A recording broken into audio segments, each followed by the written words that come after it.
The second question is for Maddie. What was it like playing the character of the cult leader? Usually you play different types of roles. Could you talk about types of roles in the cult leader?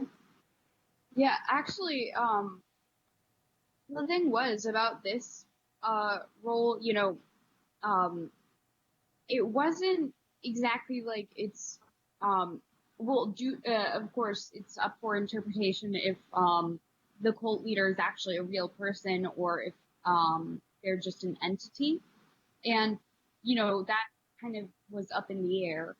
And so I was like, how do I play this? Because this person is kind of, there's a possibility that they're not even really a person, that they're just a voice in Katie's head. So I kind of, uh, I kind of tried to, think of, um, I guess ways that, to, just be a voice in your head, but also, try to be a real person. But it was hard because of that uncertainty, but it was really cool to kind of, I guess, take leadership over a group of people who had like similar face paint to me. And it was really fun.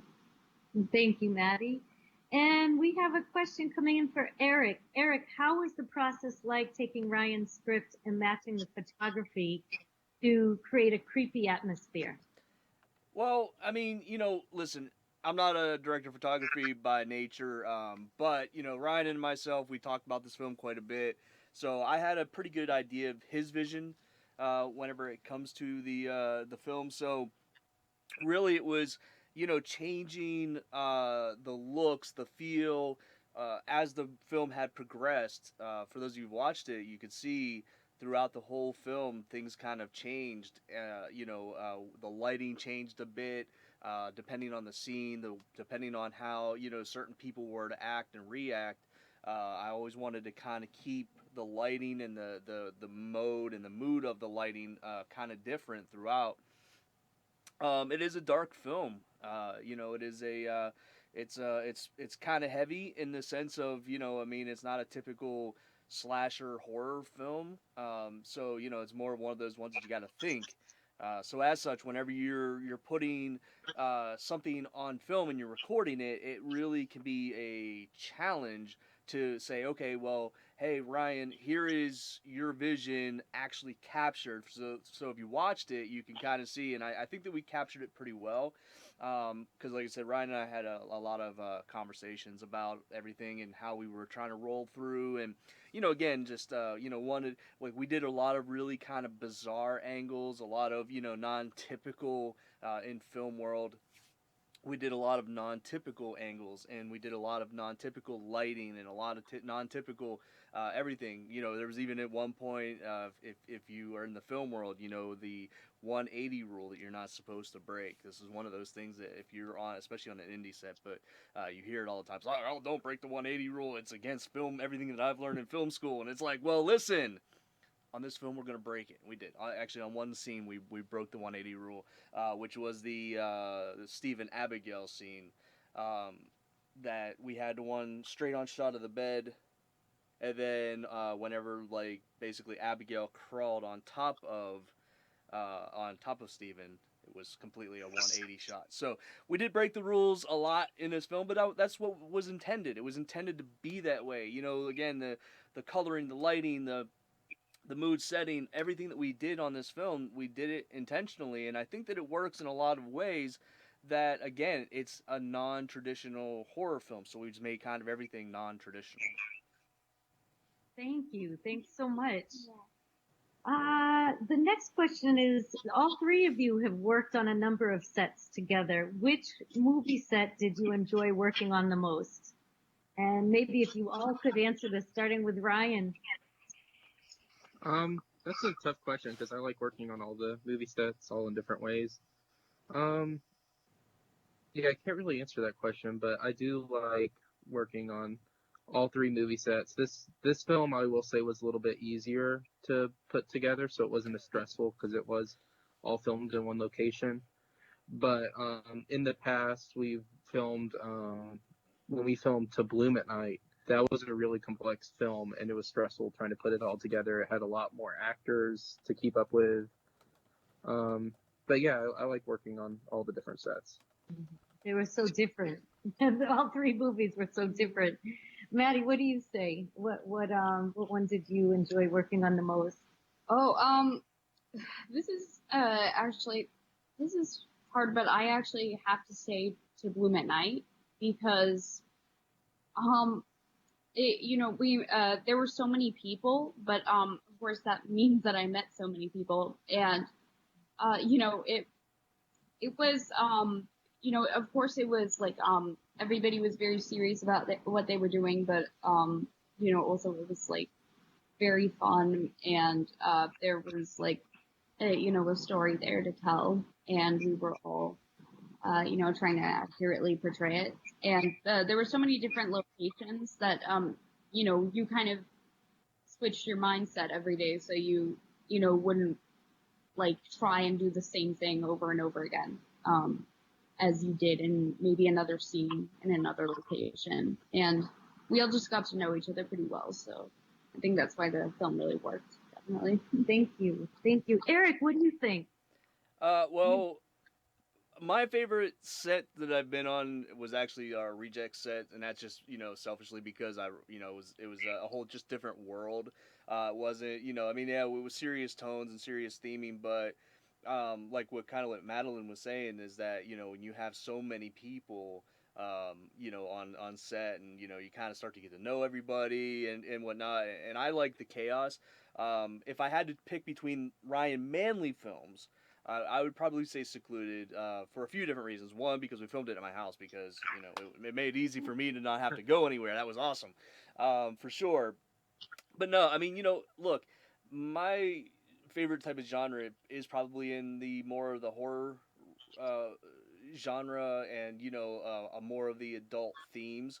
So as such, at least for me, to be able to kind of have like those more adult elements and themes and such, like the mistress, and people getting killed, and trying to figure out the whole thing with when it came to the cult.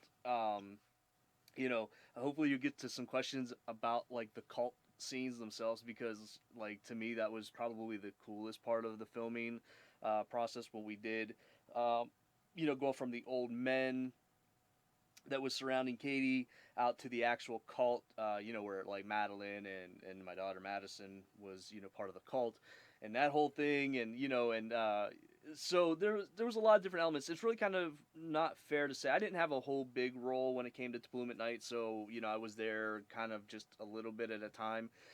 It was way more of a stressful set to me than Secluded. Secluded was very kind of laid back. Everybody just knew what they needed to do and everything. And Comfortless was just fun. Overall, it was just it was a lot of fun with Comfortless, because it was pretty much all of our first times being on a set, and kind of being able to just expand your horizons and kind of get that that feeling of, yeah, I'm on a set and I'm having fun with actors and directors and lighting and the video and the sound, and then have to edit all of it, and it blew it all to hell. Thank you, Eric. Thanks to all three. So there are a few comments that have been coming in. One was that Maddie, one of the viewers, likes your hair, and let's see. Another, yeah, and it's getting long. Oh, Another one was, this movie was fantastic. I had chills. And another one was, tell Madison to come in here. So Madison hopefully will come in and join us in a few minutes. Yeah, yeah. But, Madison's here somewhere. I was gonna have her pop in and say hello. why not? So we're hoping for a guest appearance by Madison. Yeah. A couple other questions. Well, which type of movie was the most difficult to write, Ryan? And which one did you enjoy writing the most? Um, Probably To Bloom at Night was my favorite to write, and it was also the most difficult because it required a lot more background research on the different characters. That film, we had a strong focus on mental illness, so I worked with my producers a lot too. And even the cast members, I went back and forth with some of them, including Madeline, on making sure the film was realistic so it took a lot longer because it was more complicated. A lot of planning went into it. While Secluded, I kind of just had the idea for the film and started writing. So Bloom and I did a lot of research before and pre-planning. Thank you, Ryan. Uh, Eric, you've done a lot of film work outside of the movies that you've done with Ryan. You've done a number of movies with Ryan, but tell us a little bit about some of the work that you do as well. Are you talking about like way back in the day, like when I was more towards Madeline's age, or as far as more recent projects? Okay, actually, we'd love to hear from all three of you about the different projects because I know also Ryan's a writer and Maddie's done other projects. So just give us a little summary of the types of projects you've done as a director. I mean, not as a director, excuse me, as somebody who does the film and cinematography. Well, okay, so when I was 19 years old, this is just a little story. I'll try to make this as quickly as I humanly can. But when I was 19 years old, I mean, I grew up in Western Pennsylvania. That's where I'm from. I'm from Western Pennsylvania, just north of Pittsburgh. And I had the acting bug. I really wanted to get in the world of acting. I did a lot of stage work. I did a lot of things of that nature. So it was just kind of in my wheelhouse was to be in front of the camera, or in this case, on the stage.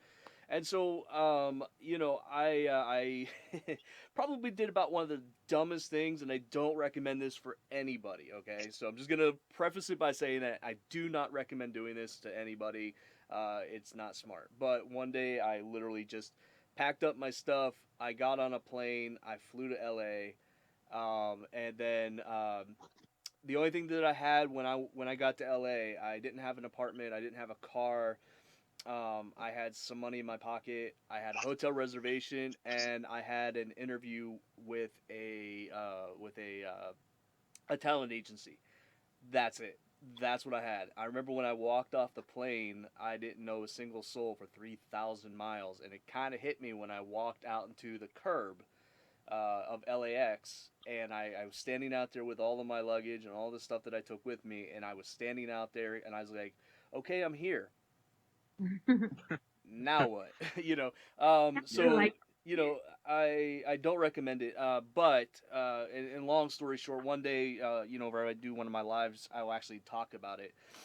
But long story short, I lived in LA for about 2 years. I did a lot of background work. I had a small role on a feature film that was one of the most god awful films I've ever watched, but still, I was there, and it actually has some pretty big name actors on it, which was pretty shocking. But I had a fantastic experience. I met a lot of cool people. I got to work on some really big sets.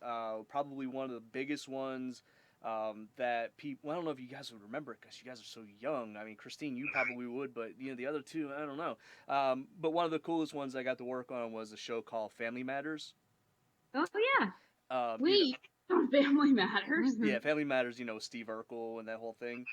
And Wow. and actually, what was cool about working on that, I mean, one, they film it in front of a live studio audience, was just just a whole different thing. You rehearse the whole week, and then you have that, and it's kind of cool because I got to like talk with the guy who plays the father, and and Jaleel White, who obviously played Urkel.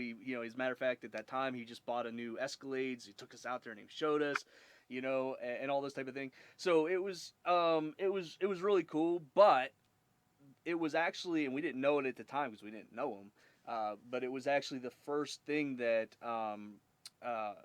his name has just jumped out of my head. Freddie Prinze Jr. It was his first acting thing that he had ever done. Which was the episode of the Family Matters that I was on. So, eventually I decided that I wanted to go back to school. I wanted to go back to college. So, a couple years later, I moved back to Pennsylvania and I went to school. So, Wow. that, like I said, and there's so much more to that story, but I really want to condense it down because I don't want to talk about myself. But it always gave me the want, the want to be a part of the film industry, especially when I realized that, you know, this isn't my face I'm waving at, is not the moneymaker. You know, for me, it's more like what goes on up here is more of a shot for me to pursue something further. And that's what we're doing. Have a good time. Yeah, well, thanks, Eric. It's always good to see how people start out because, you know, a lot of the people in the film are at the beginning of their career, kind of like where you were a number of years ago in the description that you gave. Ryan, what other projects have you done? How did you start out? My projects that I started doing actually didn't start with film. The first thing I started doing was writing books, and this happened in about eighth grade. I published my first book. It was called Thread, and it became pretty popular around my school. Everyone was talking about it, and it was exciting. And then it started spreading on social media, and it was really exciting to put together this work as a young student and having so many people reading it. And then around freshman year, how I got started in the film industry was a few friends of mine said we should adapt this novella Thread you wrote into a short film. And that's what we did. I didn't direct it because at the time I didn't have any film experience at all. Some friends from school worked more on the technical aspects, and I just kind of helped produce it. And then I really started falling in love with the film industry. So we did like a little found footage, like a fun little movie. It was really bad, but that's how we started.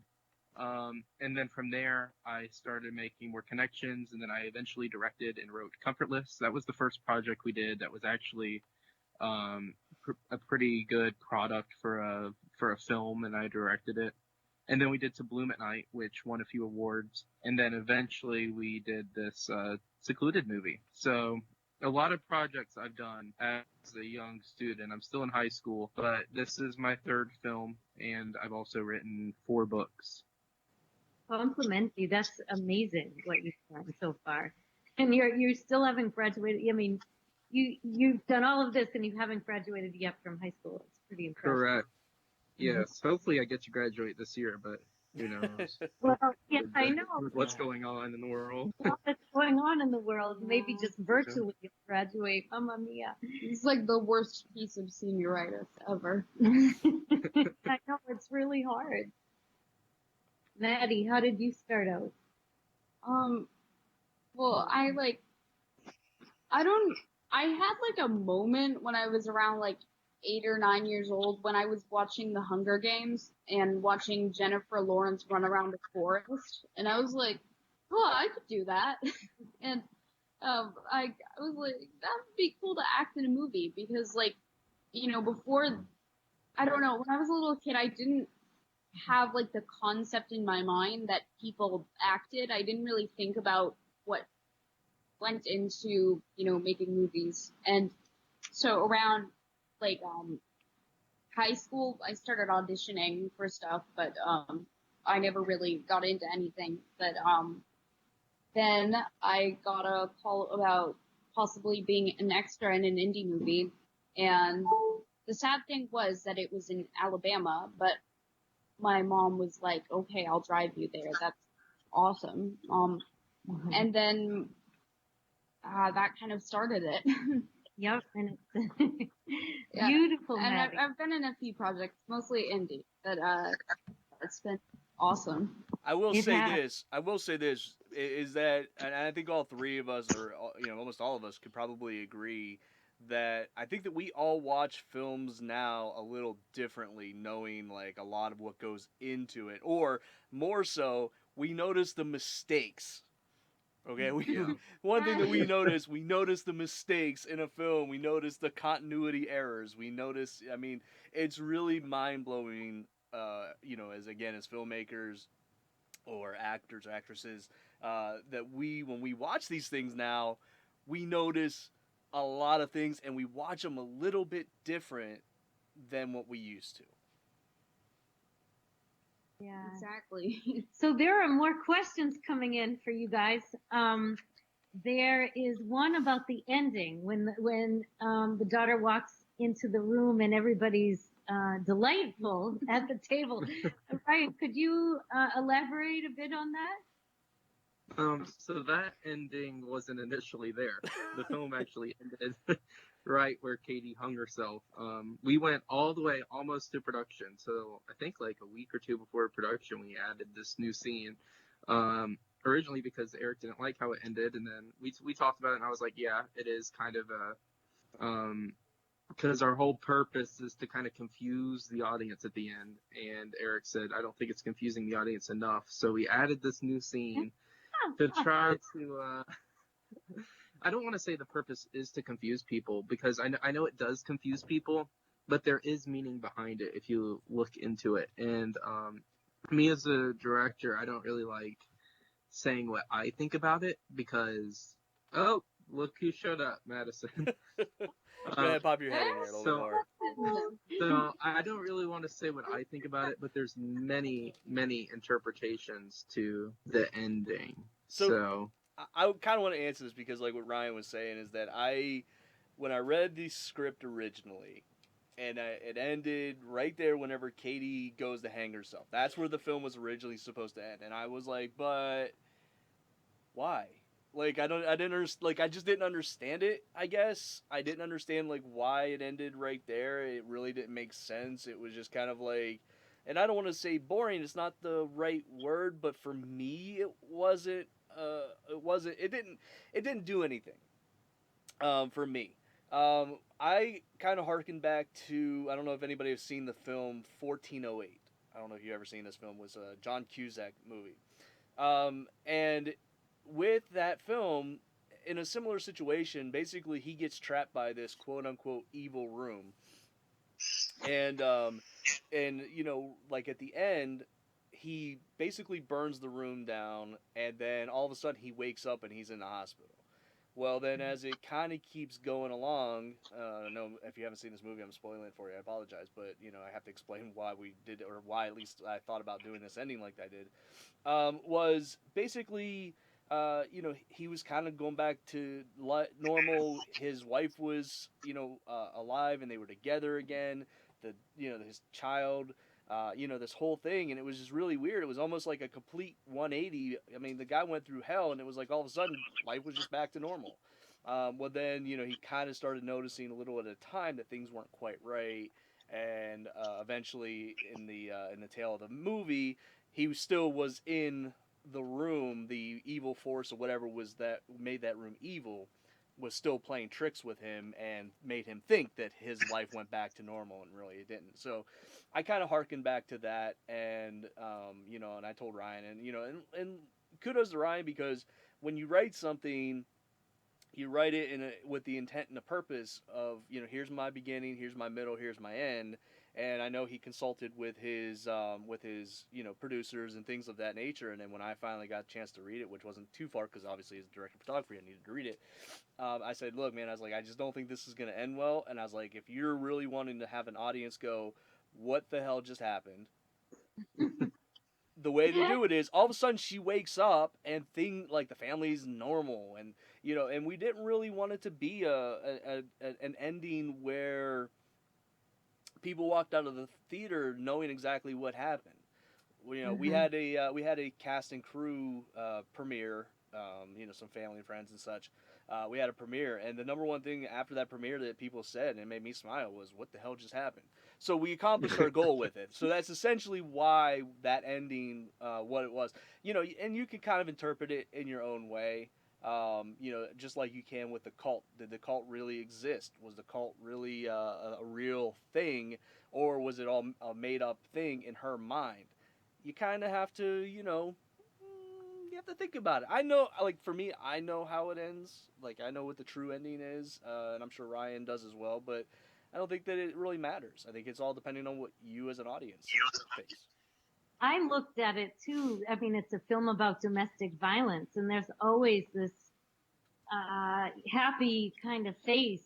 No, nobody's telling the world what's really going on, and I wondered if that scene was the happy face that everyone puts on, you know, and then what's really going on is something different. So the two realities. There are a few more questions. One has to do with the baby dying, and we realize that's quite significant. What is the meaning of the baby dying, and also, was the family different before? Was the family a different family before that happened? And we have a question for Madison too. The baby. Uh, the baby can be left up to many interpretations too. It's kind of the reason the baby comes into the script is because there's this sense of mystery, like why is Linda kind of hesitant to being with Steven? What is the family trying to get over at the moment? What put them in the situation? What brought them to the woods? Why did they move here to the middle of nowhere? It kind of answers that question in a way, but not fully. Yeah, I think the baby is the point when she says, "Oh, the baby that died," is to kind of give you an answer as to part of the issues that are going on in the family, but also you have to recognize that there are other issues that are putting them in this situation as well, not just the baby. And partly the reason they are in this situation is because of Steven's actions. Thank you. And Madison, welcome. We're so happy to see you. Question for you. Tell us what it was like to play a cult member, and how that acting experience differed from other experiences that you've had acting. To be honest, the role was kind of weird. I mean, I haven't really played that type of role before, obviously. I mean, you don't really play like cult members every day. It was certainly a weird role, but I had fun with it. I liked it. I liked having fun with the role and just enjoying, like playing that type of role and just kind of being, out there. Yeah. And another thing, I don't know if everyone realizes this, but Madison was the lead makeup artist on the film. So she did all the designs of the cult members, both the teenage cult and the adult cult. So she had a really big role in that part too. You did a great job. Yeah. Nice work. That was awesome. Yeah, good job. Wow. Well, thank you. Madison, you've done 3 films with Ryan, I believe. Is that correct? And then also a series. And did you have, out of the films you did with Ryan directing, do you have one that's your favorite? Out of my favorite, there are certain things in every film that I had fun with, and that like I can recall being like, that was awesome. I like that. I like that experience. Like with Comfortless, meeting everybody for the first time, being a lead role, that was definitely new for me. And it was very fun for me to just have that experience and have that role. I think maybe To Bloom at Night, because just that character, the character just was so fun to play, and I loved just being able to play such a mean girl, and that was fun for me. But Secluded was also fun because I got to do makeup on it, and I haven't actually done makeup on any other things, so it was fun to test those makeup skills and learn from another makeup artist, because I learned how to do a bullet hole from another makeup artist. You did it. The bullet hole was great. Oh, well, thank you, everybody. Our time is up, but you've all done a wonderful job. This was an incredible film. You got, both times that I've seen it with the public around, you've generated a great discussion, and a lot of thought went into this film, and your audience is really thinking about it as well, which is a sign of a great film. So wonderful work, everybody. Thank you so much. Any closing words? And a quick announcement before we leave. I know a lot of people have been asking about us doing a screening of To Bloom at Night like this. Yeah. We've done several To Bloom at Night screenings so far, but a lot of people that don't even live nearby, maybe they couldn't attend the premiere, or maybe they did live nearby and didn't miss it. A lot of people have a lot of extra time on their hands at home. So we are going to be doing a Tabloom at Night screening on April 18th if anyone's interested. Tickets go on sale tonight, so I will be posting the link to get tickets. Again, the tickets are helping us raise funds to do film festivals for the different movies I do. So thanks everyone for watching the film and donating to help us do those festivals. Hopefully when this pandemic is over, we'll be able to show our films at more festivals. So again, thank you everyone for attending this online event. Eric has a trailer to run for the Bloom at Night. But as far as the Q&A, that is it. So thank you everyone. Great work. All right, we'll be right back. We're going to watch this trailer, and then we'll come back. I'll tell you, I did see a question there that I'll answer is, what is the next project? So stay tuned. We're going to play this right here.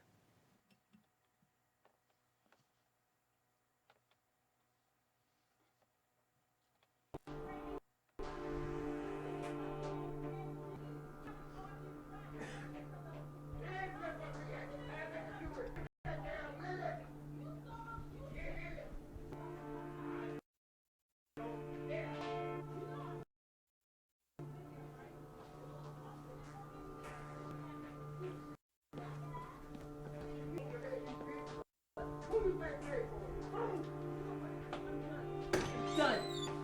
Don't you walk away from me. Get off me. Go to your room. No. Don't you go nowhere. I need you to stay here. Your mother don't love you. And you know it too. What the hell is wrong with you, Richard? Every time I yell at you, do she cover for you? Because you hit me. You always hit me. I do not. Shut the hell up. I stay quiet because I'm afraid that you hurt me. Hurt you? Hit you? I show you a hit. Go to your damn room. Go to your room now. All right. Well, that kind of ended abruptly. All right. So in the chat room, I saw that somebody earlier, Ryan, I'm guessing you're still here. Yes, I'm here. Okay, there you are. How you doing?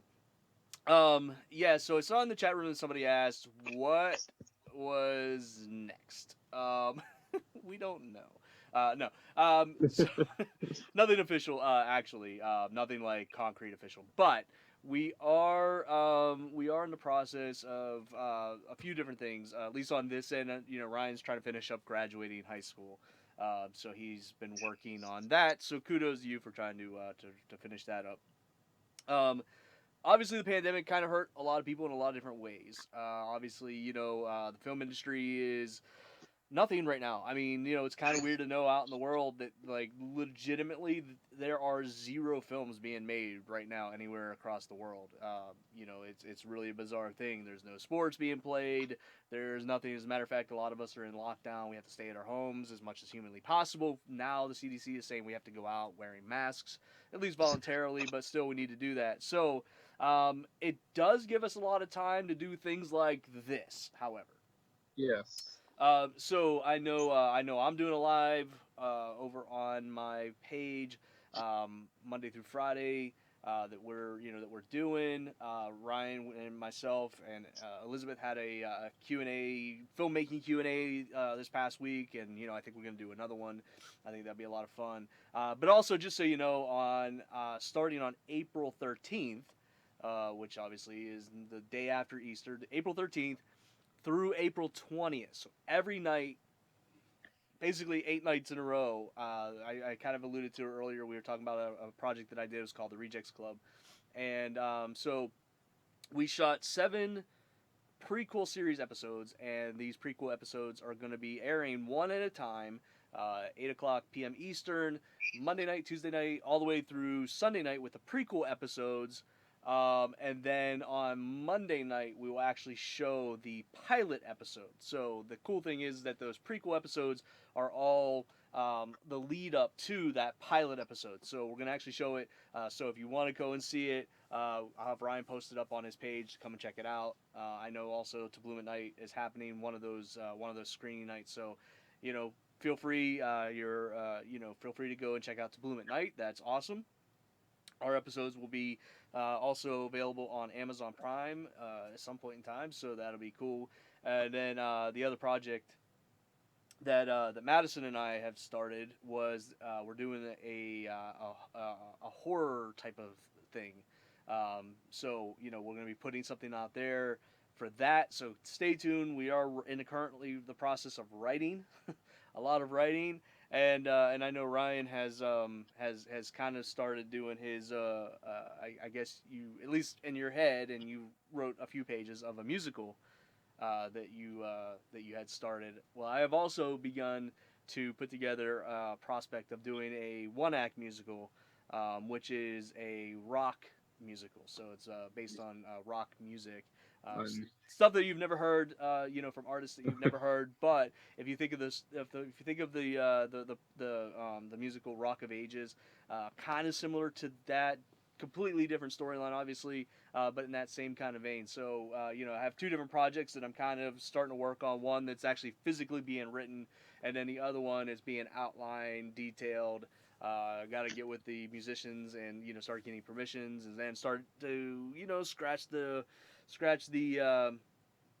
storyline together with the music kind of added in, and then piece it all together, and then actually have some writers come in and sit down and write. So while we don't have a lot of time to be able to go out there and film because of everything that's going on, and since we don't know when it's going to end, we really don't know what to expect in the future. So but we do plan on doing some other stuff. Whether if it's separately, myself and Ryan, or if we end up doing something together.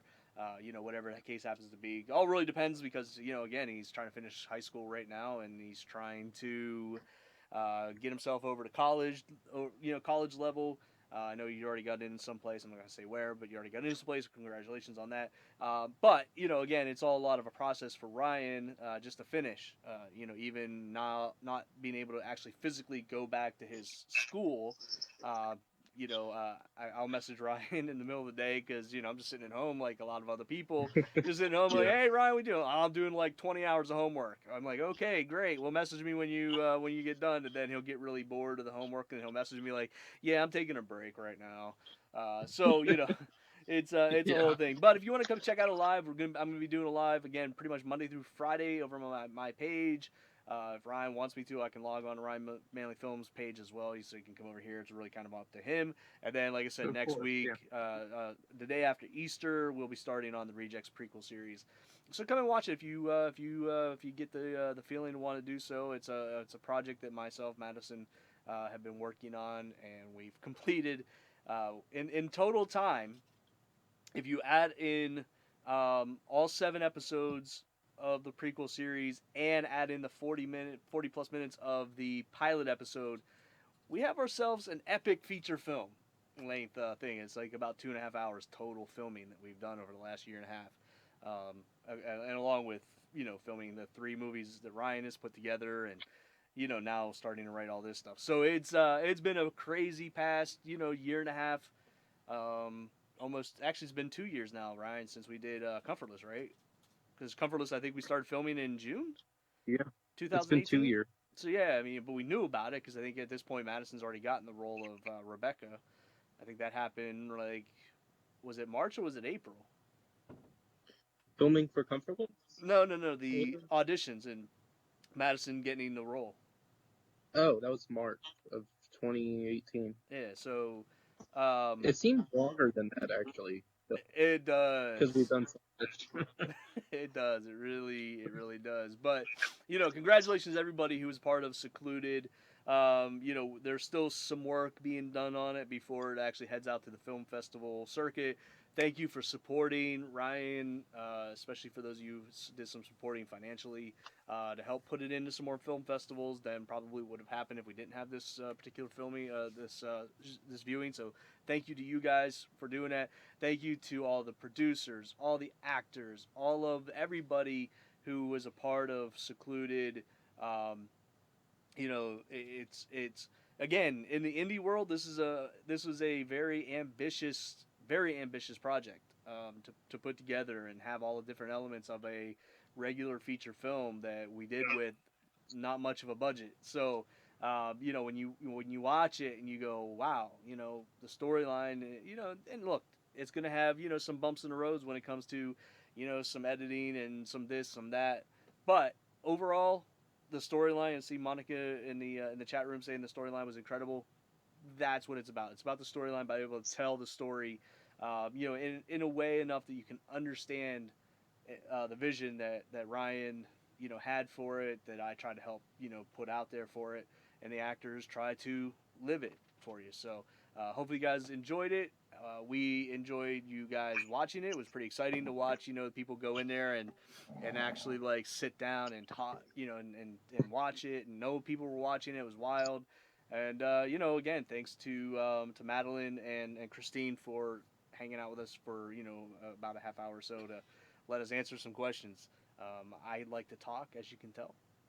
But ultimately, that's just kind of what I used to do in online radio shows, so it's kind of just something that I'm used to doing. So I apologize if I'm just sitting here rambling on. Ryan, what do you have to say as a closing?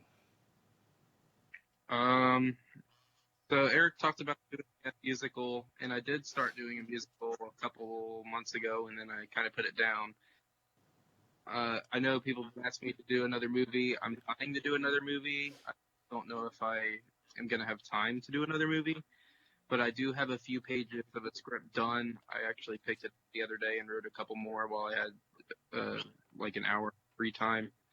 So it's always a possibility in the future that I will do another movie. I just don't know when, because as Eric said, I'm trying to transition to college, and I got to put that. That's most important for me at the moment. But again, thanks everyone for Secluded. If you want to check out the Illuminati, that is April 18th. I already posted that link, so you can go get tickets. And again, that's just a donation. If you aren't able to buy a ticket, I'm more than happy to send you a free link to watch the movie. That is just to help us get into festivals. So yeah.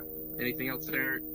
No, I think that's it for me. I want to, like I said, I pretty much said my thanks to everybody, and like I said, come check out my live Monday through Friday. Ryan will post up a link. It's my name, and or you can go to the Rejects page, or again on the Ryan Manley page. You'll be able to find us, and I think we're gonna schedule do another, because you're on spring break this week, yeah. I am on spring break. Yeah, so we'll probably jump on a few times this week and do some live stuff. We may even have some cast members from here or there joining us. So with that, thank you everybody once again, and we'll see you soon. All right. Good night, Eric.